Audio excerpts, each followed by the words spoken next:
अपनी रोटी के लिए तरस रही हूं कि अता मांगू। न मेरा कोई गरीबुल वतन सफर की हालत में है कि जिसकी सलामती की दुआ मांगूं, और न कोई जिंदान में कैद है कि जिसकी रिहाई चाहूं।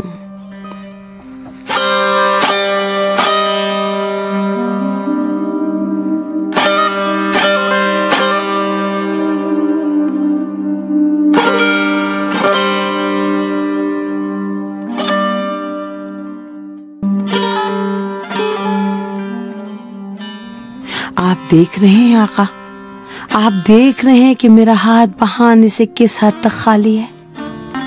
आप देख रहे हैं ना, तुम किसी बड़े दरवाजे को खटखटाना चाहती हो, वो भी ऐसे बड़े दरवाजे को जिसके दूसरी तरफ बहुत से मुस्तरिब दिल कई बरस से इंतजार में बैठे हुए हैं।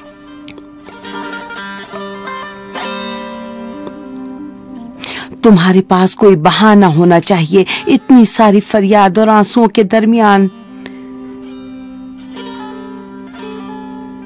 किसी बहाने के बगैर तुम जाकर क्या कहना चाहती हो कि तुम क्यों आई हो? कहोगी मैं आई हूं ताकि आप मौत की दहलीज पर खड़े बीमारों को, जले हुए कलेजों को और दरवाजे पर टिकटिकी बांधी हुई आंखों को छोड़ दें और मेरे एक लम्हे पर नजर डालें ताकि मैं सूरज बन जाऊं।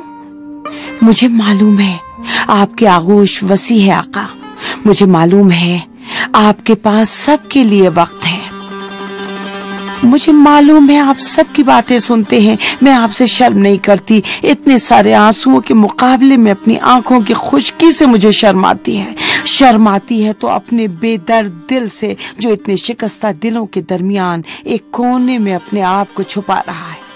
मेरे मौला, मैं जानती हूँ कि बेदर्दी के दर्द का इलाज आग है, और मैं जानती हूँ कि आप रहमत के बहरे बेकरां हैं। मेरे मौला, मैं जानती हूँ कि आप मुझे मायूस नहीं करेंगे।